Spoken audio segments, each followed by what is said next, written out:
ആഗോള കത്തോലിക്ക സഭയ്ക്ക് പുതിയ ഇടയനെ ലഭിച്ചപ്പോൾ എല്ലാവർക്കും ചിന്തിക്കാൻ പറ്റിയ ചില വചനങ്ങളാണ് അദ്ദേഹം ആദ്യം പങ്കുവച്ചത്. അത് ഇങ്ങനെയായിരുന്നു: പ്രിയ സഹോദരീ സഹോദരന്മാരെ, ഇതായിരുന്നു ദൈവത്തിൻ്റെ അജഗണത്തിനായി സ്വന്തം ജീവൻ നൽകിയ നല്ല ഇടയനായ ഉയർത്തെഴുന്നേറ്റ ക്രിസ്തുവിൻ്റെ ആദ്യ അഭിവാദ്യം. സമാധാനത്തിൻ്റെ ഈ അഭിവാദ്യം നിങ്ങളുടെ ഹൃദയങ്ങളിൽ പ്രവേശിക്കാനും നിങ്ങളുടെ കുടുംബങ്ങളിലും എല്ലാ ആളുകളിലും, അവർ എവിടെയായിരുന്നാലും എല്ലാ രാജ്യങ്ങളിലും ഭൂമി മുഴുവൻ എത്താനും ഞാനും ആഗ്രഹിക്കുന്നു. നിങ്ങൾക്ക് സമാധാനമുണ്ടാകട്ടെ. ഇതാണ് ഉയർത്തെഴുന്നേറ്റ ക്രിസ്തുവിൻ്റെ സമാധാനം. നിരായുധീകരിക്കുന്ന താഴ്ചയും സ്ഥിരോത്സാഹമുള്ള സമാധാനം. അത് വരുന്നത് നമ്മയെല്ലാം നിരുപാധികമായി സ്നേഹിക്കുന്ന ദൈവത്തിൽ നിന്നാണ്.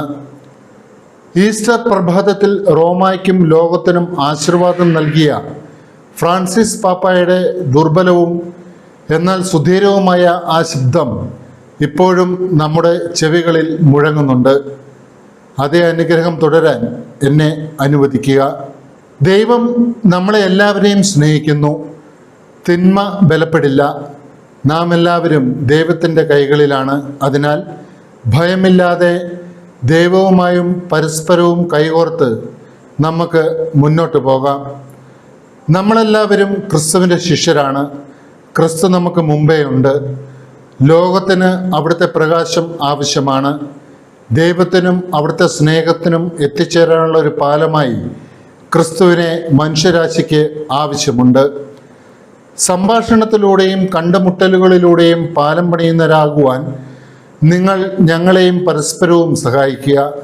അങ്ങനെ എല്ലായ്പ്പോഴും സമാധാനത്തോടെ ഒരു ജനമായി നമുക്ക് ഒരുമയോടെ നീങ്ങാം.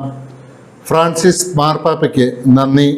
എല്ലായ്പ്പോഴും സമാധാനവും നീതിയും തേടുന്ന സുവിശേഷം പ്രഘോഷിക്കുവാനും മിഷണറിമാരായിരിക്കുവാനും ഭയമില്ലാതെ യേശു ക്രിസ്തുവിനോട് വിശ്വസ്തതയുള്ള സ്ത്രീ പുരുഷന്മാരെ വർത്തിക്കുന്ന ഒരുമയുള്ള സഭയിൽ പത്രോസിൻ്റെ പിൻഗാമിയായിരിക്കാനും നിങ്ങളോടൊപ്പം ചിരിക്കുവാനുമായി എന്നെ തിരഞ്ഞെടുത്ത എല്ലാ സഹോദര കർദിനാൾമാർക്കും നന്ദി പറയുവാൻ ഞാൻ ആഗ്രഹിക്കുന്നു.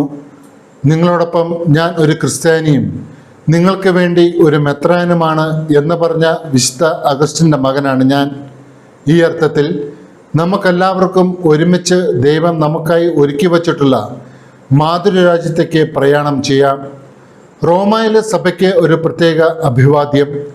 ഒരു മിഷണറി സഭയായിരിക്കാൻ പാലങ്ങളും സംഭാഷണങ്ങളും സൃഷ്ടിക്കുന്ന ഈ ചത്തുരം പോലെ എപ്പോഴും തുറന്ന കൈകളോടെ നമ്മുടെ സഹായവും സാന്നിധ്യവും സംഭാഷണവും സ്നേഹവും ആവശ്യമുള്ള ഏവരെയും സ്വീകരിക്കുന്ന ഒരു സഭയായിരിക്കാൻ നാം നിരന്തരം പരിശ്രമിക്കണം.